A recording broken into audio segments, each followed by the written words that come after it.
Okay, now we're recording. So if you're watching the video, sorry, we started Second Great Awakening Mormons. Okay. Now with this religious revival, we also see an evolution in the 1700s philosophy of the Enlightenment, change into transcendentalism.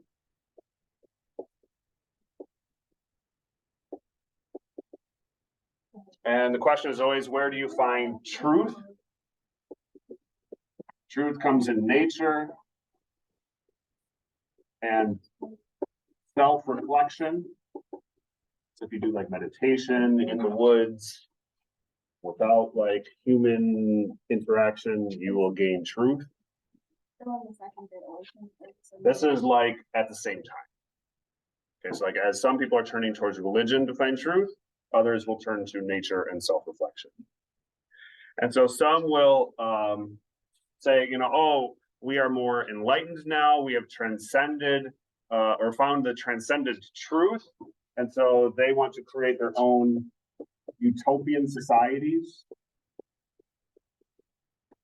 Remember this, where they go and create their own community away from everything else. They criticize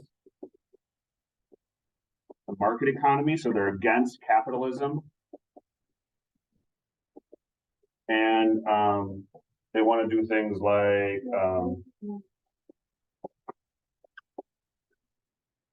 they reject traditional marriage.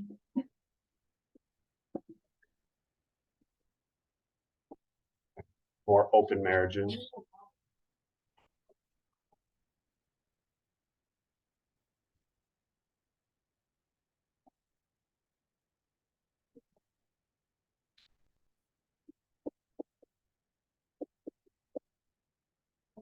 We also have a major abolition movement in the early 1800s, where white Americans are beginning to argue that states in the South should abolish slavery. They're arguing that it's not enough for northern states to get rid of slavery, but southern states should as well. And so one of the most famous white abolitionists during this time is William Lloyd Garrison.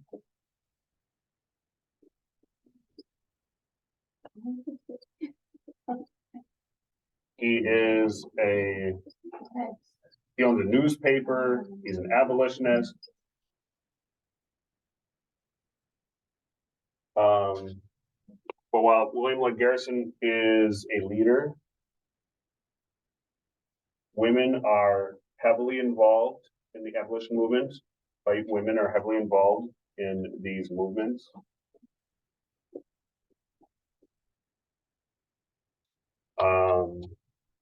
For example, in Philadelphia, they created the Philadelphia Female Anti-Slavery Society.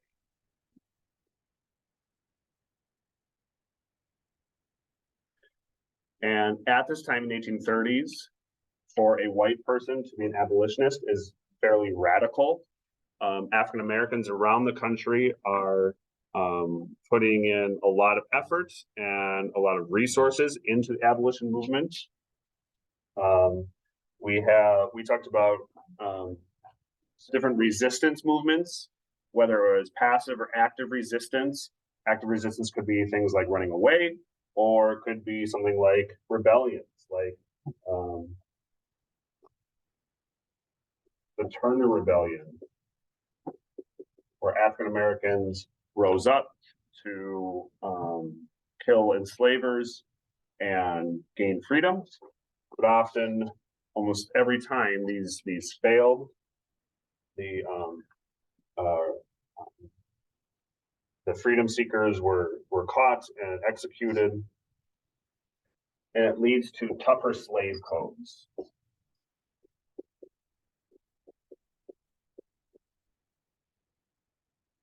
Okay. More restrictions to take away even more opportunities and rights away. This might look like making it illegal to teach an enslaved person how to read or write, or shoot a gun, or organize together in certain areas.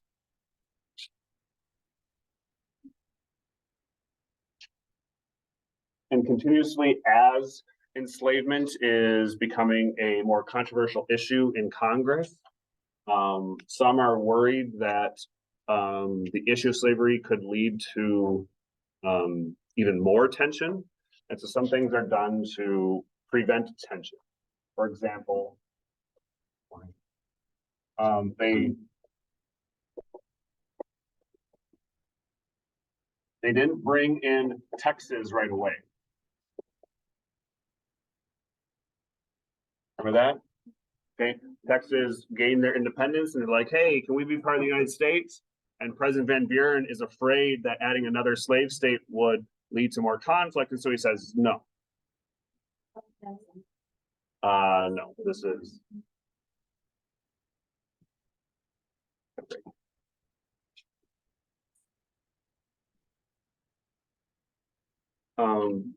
In fact, in Congress, they are so afraid of more conflict, they pass something called the gag rule, where they won't even talk about slavery issues in the House of Representatives. Okay, they won't even talk about it. Automatically is tabled, so they can't discuss it.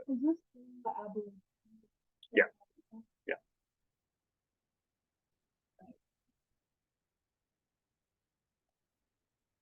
And kind of remember the triangle that we made with the social and political hierarchy at the time in the South. Okay, the top 5% here.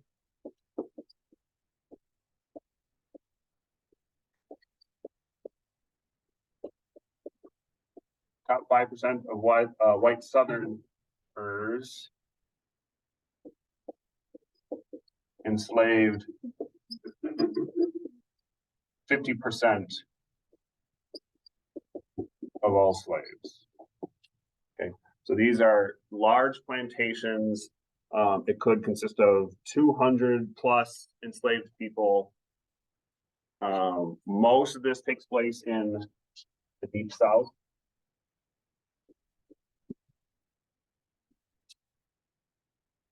Okay, that's where the most big farms, plantations are.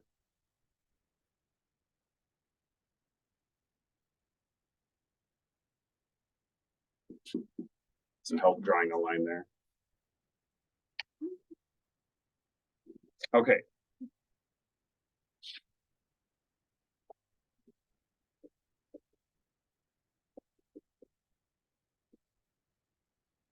Okay, what's manifest destiny again?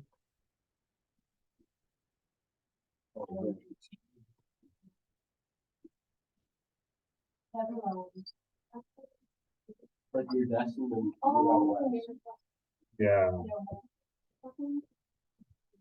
We're going to spread from ocean to ocean, right? There's that picture of the angel flying across the land, right? And she's leading white Americans across the Great Plains. And if anything's in the way, like the buffalo or Native Americans, they're going to be pushed out of the way and prepare for civilization. And so we definitely see this when it comes to, at this point, still southern parts of the United States, like Texas. We talked about how thousands of Americans flooded into Texas. And then were upset when Mexico tried to abolish slavery. They wanted to keep enslavement around for their plantations in Texas. It led to the revolution. Texas became independent, and that leads to America not bringing in Texas right away because they're afraid it could lead to more conflict.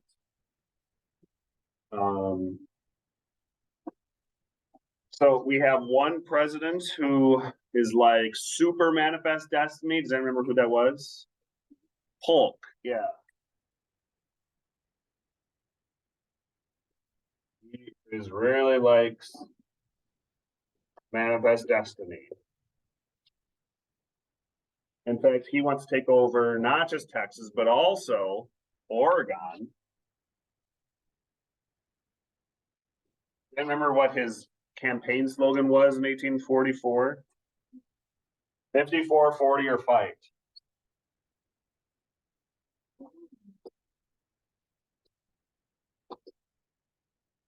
So when you see election of 44, think of all the fours and fours and fours, and that has to do with Oregon, right?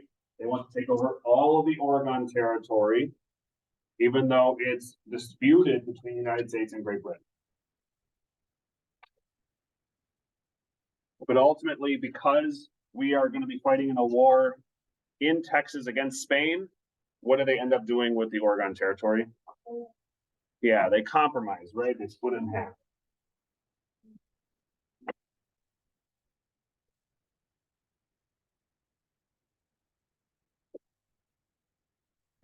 They compromise with Great Britain. And when the war is over, they bring in Texas. Polk brings in Texas through a joint resolution, which is just a simple vote in Congress. Senate votes, House of Representatives vote, boom. Texas is the next state.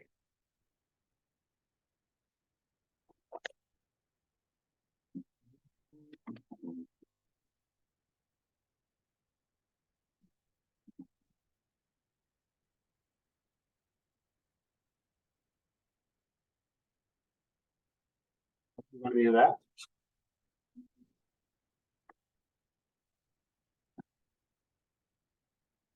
Okay.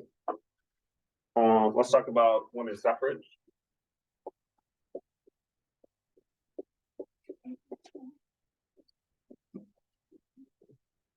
Most famous example of this is Seneca Falls Convention, where women got together in Seneca Falls, New York, and wrote out a declaration of sentiments.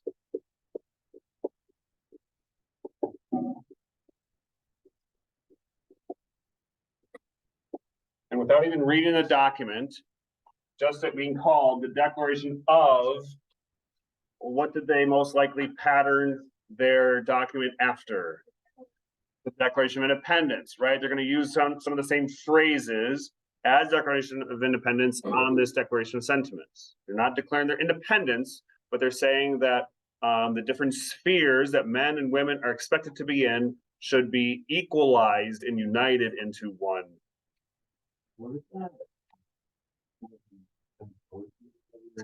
Dorothea Dix. Dorothea Dix was a reformer who wanted to fix prisons. So Seneca Falls is all about voting rights. The phrase that they'll use a lot in this time is the franchise. Remember that? It has nothing to do with McDonald's or Culver's. Franchise is also the right to vote. Yeah, Olivia?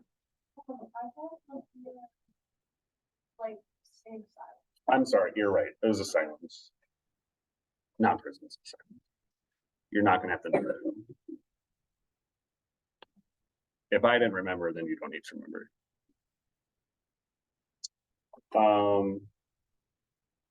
Many women who were in the suffrage movement also supported abolitionism.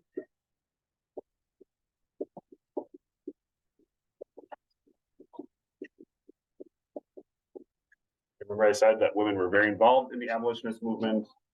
We see many women involved in both.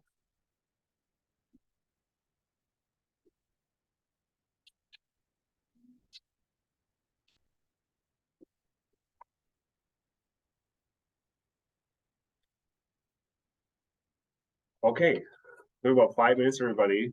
I've kind of gone through everything from chapter 10 and 11 that I needed to cover. Are there any questions, deeper questions from your study guide, or anything that we talked about already?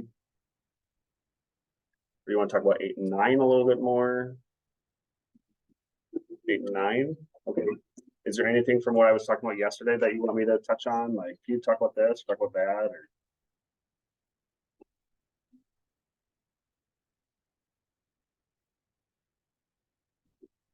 What's something really important to know from the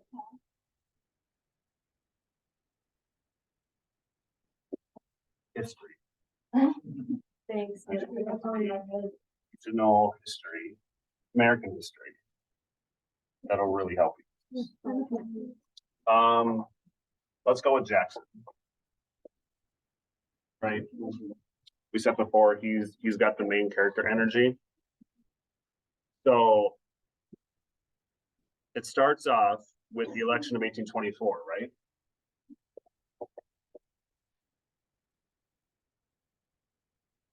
Who won that election? JQA wins. Who got the most votes? No candidate got the majority, but Jackson got the most. He got not the majority, but the plurality. He got the most votes, but not enough to be elected. So, right, it went to the House of Representatives, where Henry Clay is the Speaker of the House. Who does Henry Clay want to be president?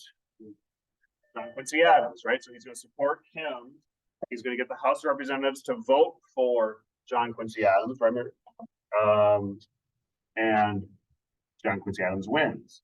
Jackson calls this the corrupt bargain.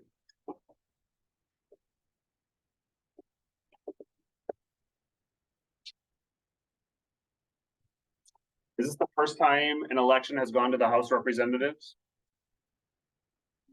No. What was the first time?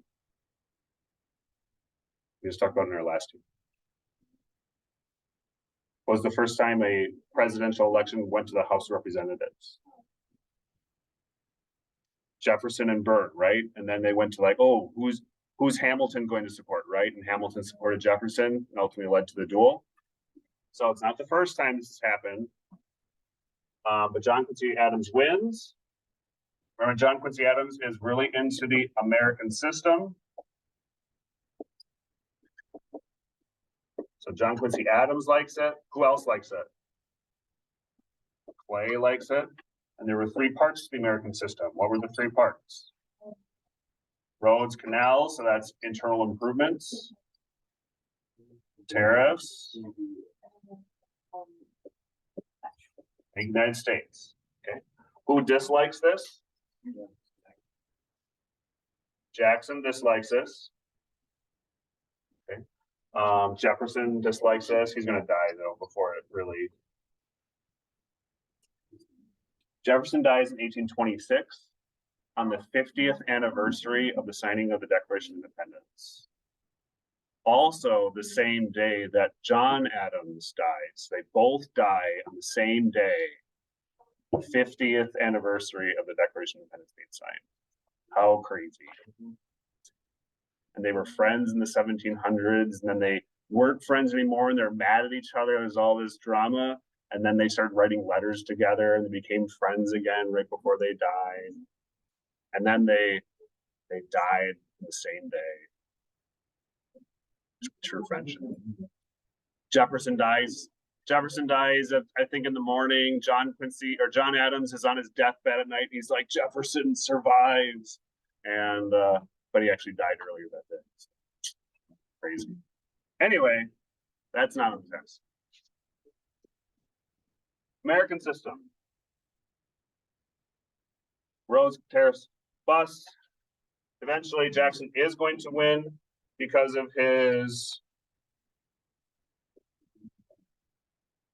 idea of the common man. What does the common man want? What is the will of the people? Eventually, this will be called the Log Cabin Campaign, right? They're not going to use those terms until the 1840s, but this is the same idea. What did the common man want? Because remember, lots of states are getting rid of voter qualifications. For who? For white men, right? Before there were economic restrictions, so you couldn't vote if you didn't have property or if you didn't pay enough in taxes. They got rid of those restrictions. So while they are getting rid of voter qualifications, increasing the number of who can vote, it is still limited to white men only.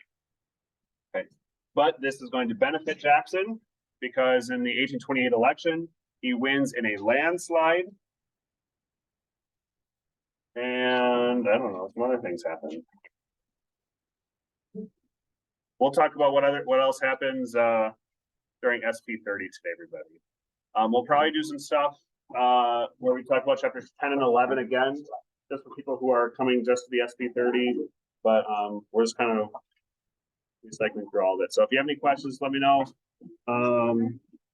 Study.